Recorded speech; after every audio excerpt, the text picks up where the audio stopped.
What's up, everybody? I just wanted to start today's show with a few words of encouragement and also something to think about. We often end this show by saying what a hard time it's been in the world. It's been an especially hard time this year for all of us. Look after your brothers and sisters in metal and heavy music. Somebody might be suffering. Reach out if you haven't heard from somebody in a while. Look out for a friend. And again, there's a lot of messages flying around, text messages, tweets, these videos on YouTube, Facebook, all this social media stuff. And it really doesn't mean anything at all, as much as it means everything sometimes to some of us. Be thoughtful about what you choose to say and what you choose to write. You don't really want to hurt somebody, even though you want to get your point across and be right. Just think carefully about the words you use. Words hurt. Some people need a little more support than others. And remember, if you're out there reading a lot of stuff online and believing far-flung, crazy stuff, that's fine if that's you. That's your life. Remember, there are real-life conspiracies affecting certain Americans. Not all Americans, but some Americans are getting affected every day, and people are not open to recognizing those signs. And I'd like you to be open to recognizing those signs. Thanks.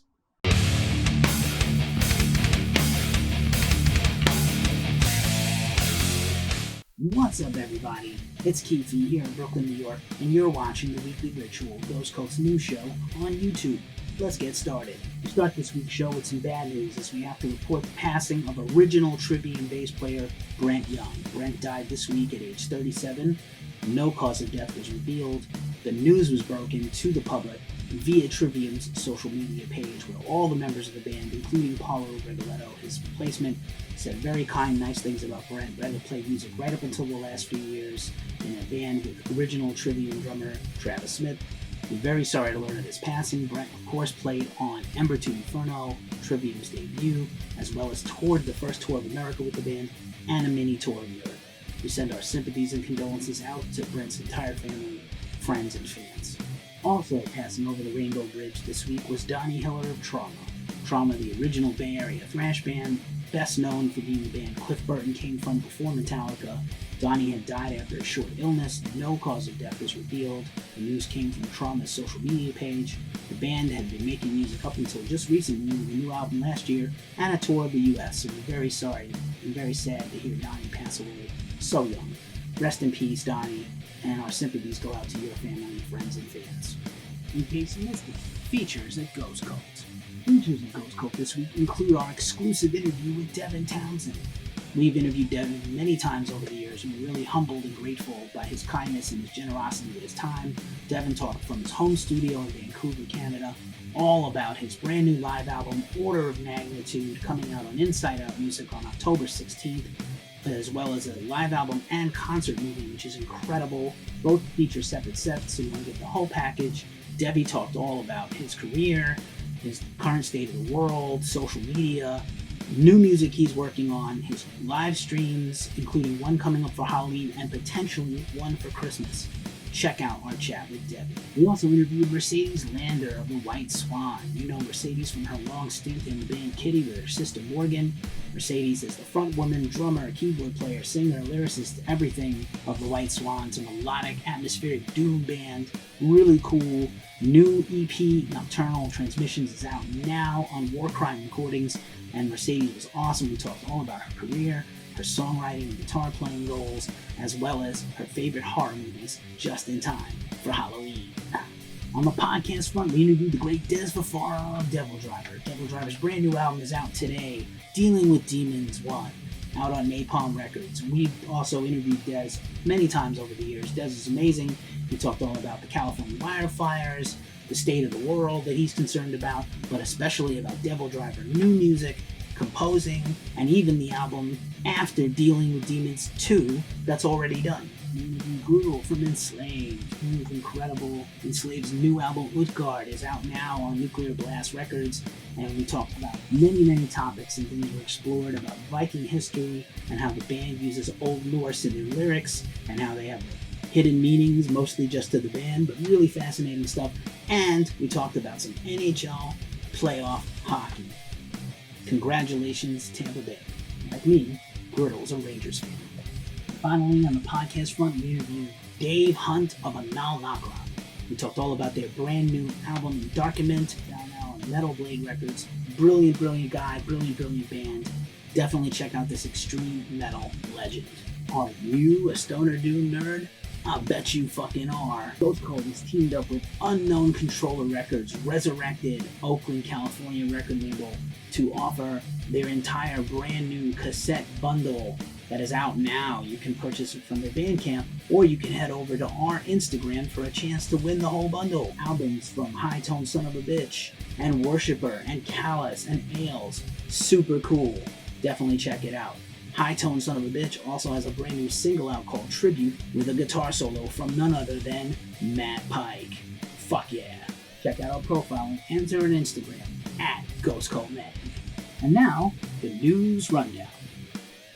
In the news story that shook the music industry this week, Front Row Booking's John Finberg was exposed in an expose by MetalSucks.net about his long history of sexual harassment, racism, misogyny, and threats of violence and bullying.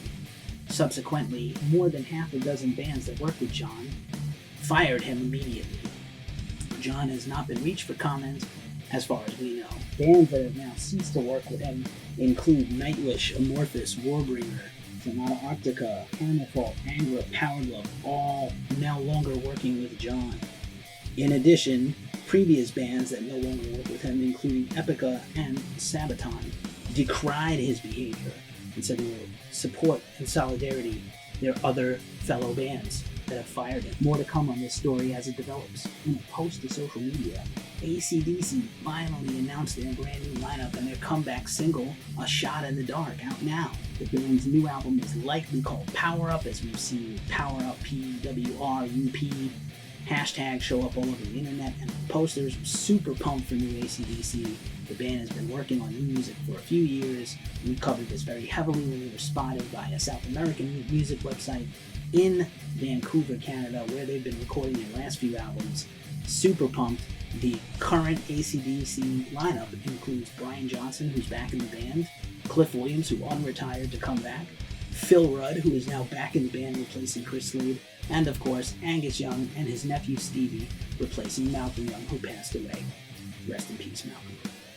Ozzy Osbourne, the fucking Prince of Darkness, is having quite a 2020 despite the pandemic. He is back in the studio working on a brand new album with his producer Andrew Watt, who produced and wrote his previous album, Ordinary Man, that came out this year in January and smashed the charts wide open. Ozzy had his first #1 album of his whole career in the rock charts and even the mainstream charts. Very big success for him. So we're super happy to hear Ozzy is making music. He said making music is definitely keeping him alive, and he's going to keep doing it as long as he can. Fuck yeah. The remaining members of Soundgarden were in the news this week as they teamed up with pop singer Brandi Carlile for her brand new 12-inch cover album of two Soundgarden hits as a tribute to the band and their late singer Chris Cornell. She covered Black Hole Sun, of course covered by many, but she also covered the awesome and rocking Searching with My Good Eye Closed, which is a great showcase for her talent. And the track featured the three remaining living members of Soundgarden, Kim Thayil, Ben Shepherd, and Matt Cameron. Super pumped for this. Several of the members in the band did interviews this week, and both Kim Thayil and Matt Cameron said they would jump at the chance to work together again in a new band. So I know it's a little soon. Chris just died in 2017, and the band is currently embroiled in a lawsuit with Cornell's widow, Vicky, over the rights to the remaining Chris Cornell / Soundgarden music. We'll see what becomes of this, but I'm all for those guys moving on and making a new band when they're ready. A bunch of bombshell lineup changes happened this week in music, and for once it wasn't because of sex assault. Burton C. Bell quit Fear Factory after 30 years. Not a complete surprise, as he and Dino Cazares have been battling in the press over their new album, Regenerate. Burton finished his vocals for it 3 years ago. Dino recently launched a crowdfunding campaign to help support the finishing of the album, but Burton felt like the arrows and slings between the two of them in the press was too hard, and Burton put a statement out via his website that he's going to continue to focus on his band, Ascension of the Watchers. We have an interview coming next week with Burton on our podcast. As for Dino says Fear Factory is alive and well. He gave a series of tweets where he said he's going to look for a singer if Burton won't come back when the album is done. And he also appeared on Rob Flynn's No Fucking Regrets podcast, and he gave a lengthy interview where he gave his side of the events. He definitely found out from the internet, like everybody else, that Burton had quit, which is pretty bad. But Dino was very humble, I felt, and very fair and very honest. Definitely check this podcast interview out if you're a major Fear Factory fan, or if you're just a Rob Flynn Machine Head fan. Alex Picasso has quit Atreyu after 20 years. As you know, there may have been some beef with the band and Alex a few weeks back, where there were definitely speculation that he had already quit, but he swore he hadn't. Now he's officially quit the band. He's going to work on a new solo project. He just had a newborn daughter. Congratulations, Alex. The band is going to continue on, get a new singer. They were both very diplomatic in their messages, but you know there was some drama there in the meantime. We were very interested to see what happens to Atreyu, as you know, the metalcore innovators and leaders, and we're very interested to see where they go next, as well as new music from Alex, who's threatening to make some Entombed Core Lamb of God type project, so that'll be cool. If you like content like this, we appreciate it if you like and subscribe to our channel. All you gotta do is hit the notification bell down below and find out every time we drop a new video, at least 3 every week. Mr. Bungle shared a brand new video and single, E-Racist, comes off their upcoming Raging Wrath of the Easter Bunny album. The record is the re-release of their original demo from 1986, plus some new songs. As you know, the Mr. Bungle lineup includes 3 original members, as well as Dave Lombardo of Suicidal Tendencies, Dead Cross, and formerly of Slayer, and of course, Scott Ian of Anthrax. The band will play more of a hardcore and thrash metal style like they did on tour recently, and not the classic eclectic Mr. Bungle stuff, which has been very controversial in the fan base. I, for one, the thrash kid, I'm down for some thrash, crossover thrash, and hardcore. Alice in Chains will receive the Founders Award from the Museum of Pop Culture, or BOPOP, in Seattle on December 1st, and the band will play their first performance, via live stream probably, of 2020. The band has been on hiatus for this year while Jerry Cantrell makes a solo album, and William Duvall continues to work on his solo tour that was interrupted because of the pandemic, but of course he's been doing a series of killer live streams. You definitely want to check out William's One Alone solo album, as well as our interview with William here on YouTube. Rockin' Recordings is releasing the brand new album from Pharaoh Overlord, the electronic, krautrock, EBM style band that features Aaron Turner of Sumac on vocals. They put out a brand new single, Without Music All Shall Perish, which sounds really cool, and you definitely want to check out their album when it comes out later this year. Nuclear has announced a brand new DVD and live album, Live in London, recorded in 2019 at London's Apollo Theatre, and the performance includes an entire encore performance of their most famous album, Metropolis 2, Scenes from the Memory. You cannot wait to check out this package, which is coming out on November 27th from Inside Out Music. Just in time for Halloween, on October 30th, Autopsy will release their first ever live album, Live in Chicago, from Peaceville Records. Recorded just before the pandemic locked down the whole country, the band toured through an incredible set at Reggie's in Chicago, one of the greatest rock clubs in metal history and in America. We're going to be dropping singles and live performance videos very soon for this album. The great alternative post-rock band Nothing is returned with a brand new album, The Great Dismal, also coming out on October 30th via Relapse Records. Would you shut up, man? Did you watch the debates this week? I did, and it was hot garbage. However, wouldn't you love to hear a technical death metal band that featured Donald Trump, Vladimir Putin, and Kim Jong-un? You know you would. Nuclear Power Trio is coming out with a brand new album, and you can wait to hear it. It's going to be rad. It is called The Clear and Present Rager, and it's coming out soon on Metal Blade Records.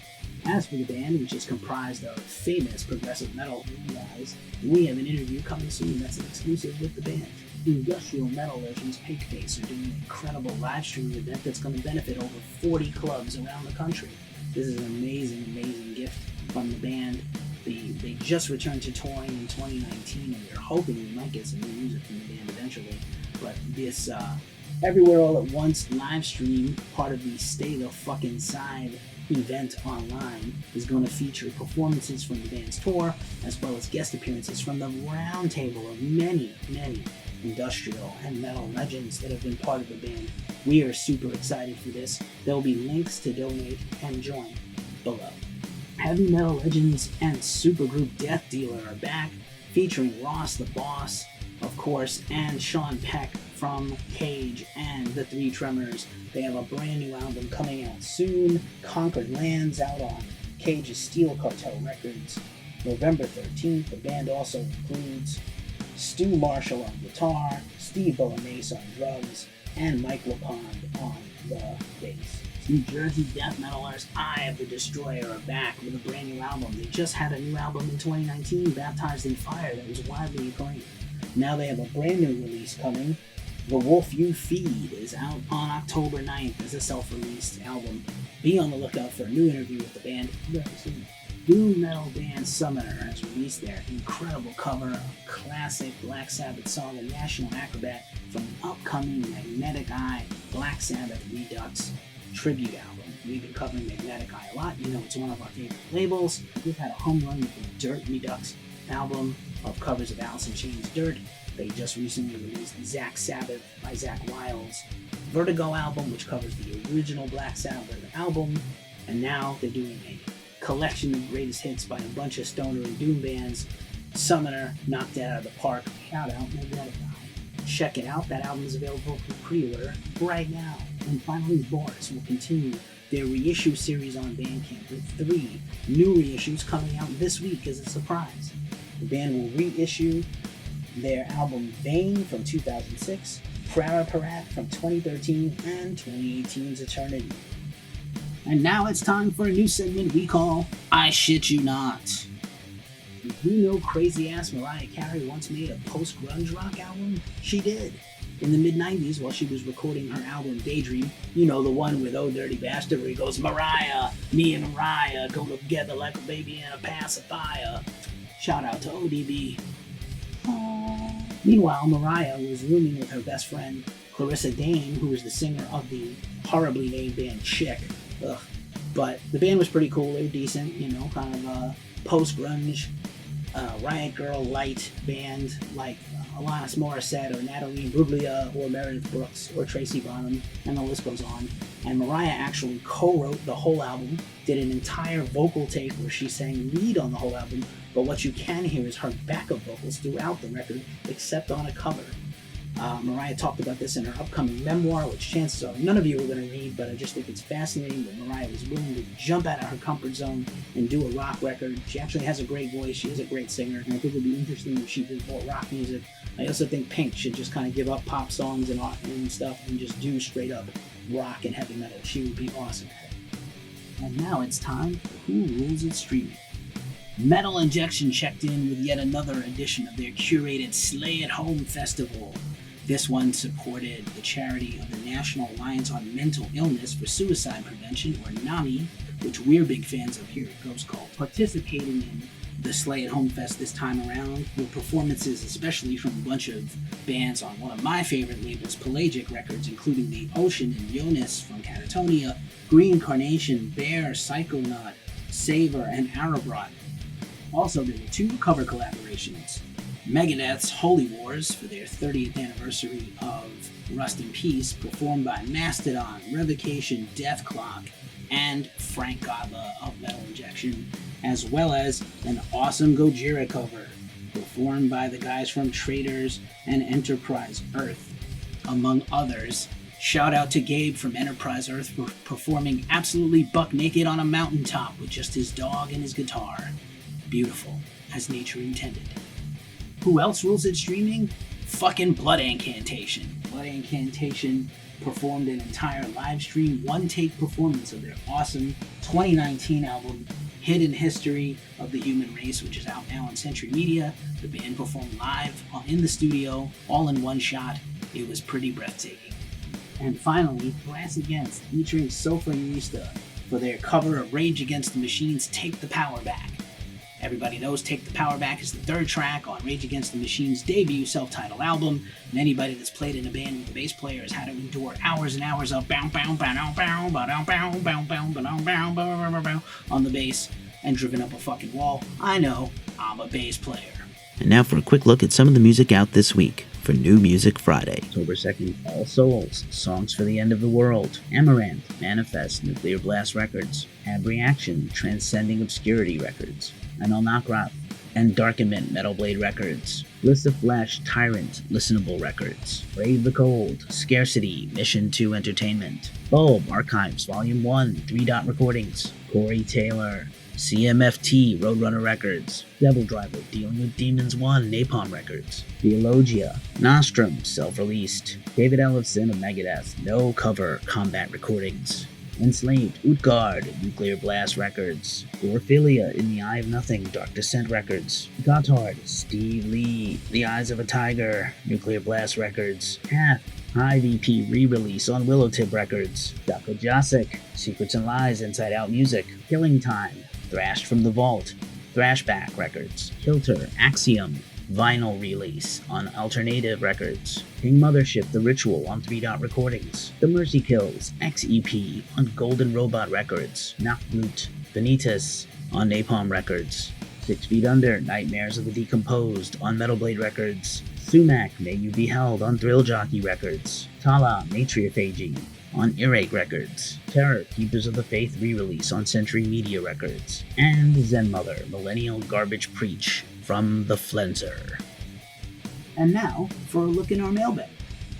First up on the mailbag this week, money hacks for metalheads and old millennials, conquering personal finance, one riff at a time. This book is written by Jessie May. You may know her from Turkey Vulture and Owlmaker, who we just interviewed on our YouTube channel here.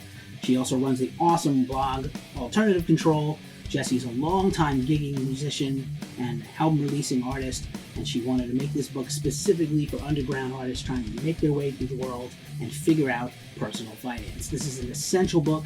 It's also got an audiobook version, and the physical book is also out now on Amazon. There'll be a link below. Who's got 2 thumbs and has an awesome Gorilla Biscuit shirt? This guy! I got this awesome new Gorilla Biscuit shirt from our good friends down at BiFocal Media in North Carolina. BiFocal Media is a collection of artists run by Brian Walsby. You may know him from his graphic novels covering punk and metal bands called Manchild. Brian's also been a tour manager for like Melvins and COC and a bunch of other bands. And these shirts are awesome. He has incredible artists make custom punk and metal band shirts. And I got this awesome vintage looking, super comfortable, in my size Gorilla Biscuit shirt. My favorite hardcore band ever, Gorilla Biscuits. Not only is it awesomely made and beautifully printed, it's got the sick Gorilla Biscuits logo right on the arm. And finally, for our vinyl pick of the week, Guerilla Ghost Sound System 7-inch single. This thing's awesome. You know, we recently interviewed Guerilla Ghost. They have a brand new album out. Amazing hip-hop one from Milwaukee. We got this from discogs via Rushmore Records in Milwaukee. Support those guys. They rule. This is a clear, lathe-cut vinyl, see-through. It is beautiful looking.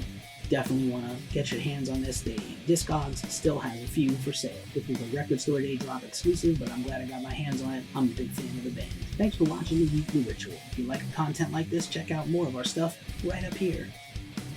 As we like to say every week at the end of these videos, it's a tough time in the world, so take care of yourself, take care of each other, and stay fucking metal.